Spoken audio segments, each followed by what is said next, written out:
Hello friends, Mandar here. I'm back with another video. Today, October 2024 Visa Bulletin is out, and there is little bit of a disappointment from the Indian community, especially in the EB1 category. Let's look at what happened in the family based section. Let's look at what are the spillover numbers that we can anticipate, and also what is going to be the future for EB category, especially for India. We'll also talk about how to read these numbers because there is a lot of confusion between final action chart and filing date chart. So I want to clear that as well, and some important tips. So watch this video until the end and let's get started.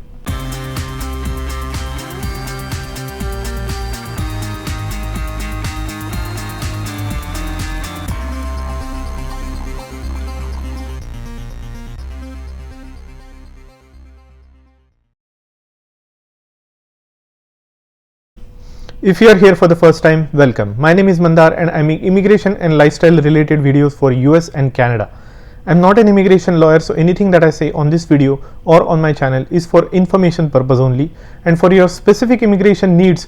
Before you take any action, you should hire a competent immigration lawyer. Now the much anticipated October 2024 Visa Bulletin is out. We have been talking about this for a long time, for at least for a couple of months. Now there were some speculations that we made based on some assumptions, and we are going to talk about that. There is some disappointment in EB1 category for India, but there is expected outcome in EB2 and EB3 category. So we'll talk about it. But first let's look at the Visa Bulletin for family based section. Let's see if we can get some indication of how many spillovers there is going to be, because USCIS has still not given us any spillover numbers, and that is because the year is not yet complete. Remember, the fiscal year only completes at end of September. So September 30th is when they will know how many numbers they have unused that will be spilled over from FB to EB category. So now first look at the final action chart for family based section. So if you can see here on the left hand side is September and right hand side is October. Now typically in October Visa Bulletin we should not see a significant jump in the final action chart. The final action chart is the reality that happens. So if they have used up all the numbers in the previous month, there is not going to be any significant jump in the final action chart. Final action chart is the reality. It's not at the discretion of the USCIS. It is the indication of where they are operating in terms of giving out the visa number. That is the date beyond which they don't have any applicants approved, and that is the date if current means that you could have a visa number available.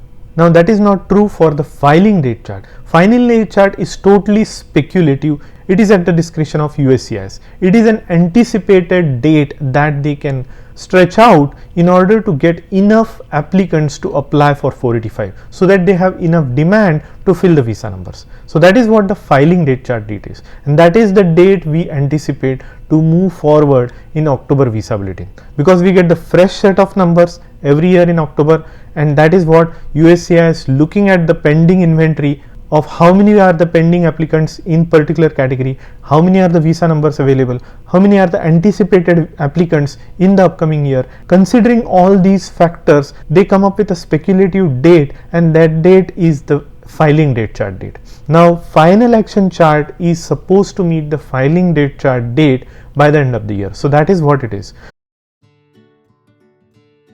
And that brings me to the sponsor of today's video. Have you ever done the Google search of your own name?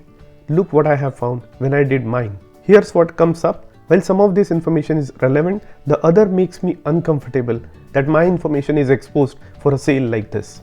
Data brokers sell your information to scammers, spammers, or anybody else who may want to target you. Your full name, email address, home address, your relatives' names, health information, it's all out there. That's why I have been using Aura, sponsor of today's video. Aura shows me which data brokers are selling my information and automatically submits opt-out request for me. Cleaning up my information not only helps reduce the amount of spam I get, but it also protects me from hackers who could use this information to help them access my social media accounts, bank accounts, or other sensitive information.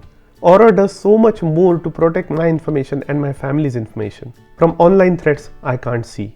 I get other features like antivirus, VPN, password management, parental controls, identity theft insurance, and more without having to download several different apps. It's really easy to set up, and best of all, I get everything for one affordable price. You may already have one or two of these tools, but not having Aura is like locking the front door but leaving your back door wide open. Aura is always on, doing the hard work of keeping me safe so I can focus on other tasks with peace of mind. I value my privacy and I value yours. You can go to my link which is on the screen and in the description and start your free 2 weeks trial. So protect your information, your family, and have a peace of mind. That's Aura. So let's look at final action chart for family based section. I don't see any movement whatsoever in final action chart. Only slight movement in F2A category, which has moved from 15th of November to 22nd of November by about a week for all chargeability China and India. Mexico, it has moved by about a month, and then nothing else has moved in the final action chart. Now let's look at the filing date chart for the family based section. Now this filing date chart should be moving forward for the family based section. Let's see if it has moved forward. I don't see any date forward movements for all chargeability China India for F1 category at all. For Mexico, it has moved forward from 1st of April 2005 to October of 2005, and Philippines, it remains the same. For F2A category, it has not moved for all chargeability China and India. Even for Mexico and Philippines, it has not moved forward. For F2B category, it has not moved forward anyways, except for Mexico. It has moved forward from 1st of May 2005 to 1st of August 2005, and for F3, it has moved for all chargeability China and India from 1st of January 2011 to 1st of July 2011, which is significant movement, about 6 months. For F4 category, I haven't seen any movement forward. Now let's look at the filing date final action chart for the employment based section. Now if you can see final action chart for employment based section, I was not sure if anything was going to move forward in the final action chart. When I made speculation, it was about the filing date chart. Remember, filing date chart moves forward in October Visa Bulletin, not the final action. Final action kind of struggles. It even more so if USCIS has indicated that they have exhausted all the visa numbers in September itself, which has been a consistent trend in the last couple of years. So you should not expect to see any moment in the final action chart in October Visa Bulletin. It will gradually and steadily move forward in the upcoming months. So as you can see here, I am not seeing any forward moving for EB1 or EB2 for all chargeability China, India, Mexico or Philippines, except EB3 all chargeability has moved forward by almost 2 years, from 1st of December 2020 to 15th of November 2022. For China, it has actually retrogressed from 1st of September 2020 to 1st of April 2020. For India, it has moved forward from October 22nd, 2012 to 1st of November 2012, and same for Mexico and Philippines. Other workers category has almost stayed the same except for India for 1 week of movement. Fourth preference category also has stayed the same, and certain religious category has become unavailable, but the rest of the EB5 category remains current. Now let's look at the final action chart, filing date chart. Here's where we should start seeing some movement for employment based category. So let's look at EB1. For all chargeability remains current. China, the date has not moved forward at all, but for India, the date has moved forward by 2 months and 1 week. So from 8th of February 2022 to 15th of April 2022. We'll come back to this because there are a lot of frustrated EB1 people. Let's look at EB2 category.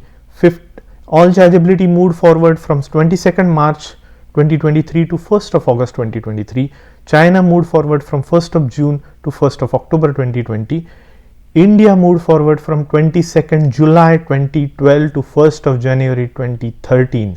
So remember, my speculation for EB2 and EB3 had somewhat come true. I had said 4 to 6 months of forward movement for EB2 and EB3. This is 6 months movement, which is incredible.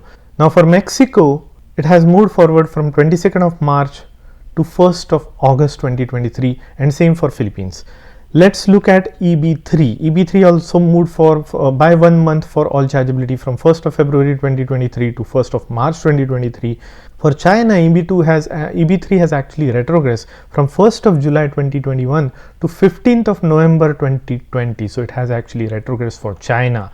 For India, it has moved forward from 1st of November 2012 to 8th of June 2013. So it is more than 6 months. It is almost 7 or 7.5 months for EB3 India. So I would like to emphasize that my speculation for EB2 and EB3 has come true, but for EB1 it has completely fallen apart. Let me explain a little bit further. Now all other workers category, fourth preference category, all are speculated to stay the same, and EB5 remains current. Now let's look if there are any notes down below, as typically they have been putting notes. Schedule expiration for the employment fourth preference category, that is 1, and US government special employment immigrant visa. Okay, now let's set aside the fact that EB2 and EB3 India did move forward by almost 6 months to 7 months, which is incredible. That's what we were expecting, and that's what happened. Now what would happen is these final action chart dates will creep or move forward slowly to catch up with filing date chart date by the end of the year. Now in the traditional fashion, these dates are progressed in October for the entire year, and that's what I'm anticipating here, and that's what I was anticipating in the since last couple of months. But for EB1 I have a little bit of a suspicion. The reason I have a suspicion is because EB1 progression is really haphazard. It is really at a discretion. There are so many unknown factors in EB1. Let me explain. First is we still don't have the spillover numbers from the FB category, and that is not going to come until 1st of October. Okay, so those are the numbers that are not included in these date movements as far as I can tell. The second factor is the data that we are going against is old data. The USCIS inventory data was back in March. Since March there have 6 months have passed, and we still don't know how many adjudications were done for EB1 category and how many new applicants have been upgraded or entered the pool. We can only speculate because back in March there were 16,000 applications pending prior to 2022 year, but now we can only speculate that there have been additional number of visas, additional number of I-140 approvals for EB1 since then, but then there were also adjudications done. So even if we say there were more adjudications done than there were applicants available, let's say there are still pending 10,000 applicants in EB1. Now how many do we get? 8 to 9,000 visas are available for EB1 India every year, and that is after the spillovers. I was actually speculating that there will be even more spillovers because all chargeability for EB1 is still current, which means all the overflowed visa numbers or unused visa numbers from all chargeability, lateral or from FB category all flow into EB1 first. They get the first crack at it, and that's why I anticipate that this date that is moved forward just by 2 months is still an arbitrary date. USCIS still doesn't know exactly how many applicants are pending, how many applicants will be processed, and how many spillovers there are going to be. I still speculate that this is going to be a quarterly moment forward for EB1. We could see one more forward moment for EB1 in January and in April and in July.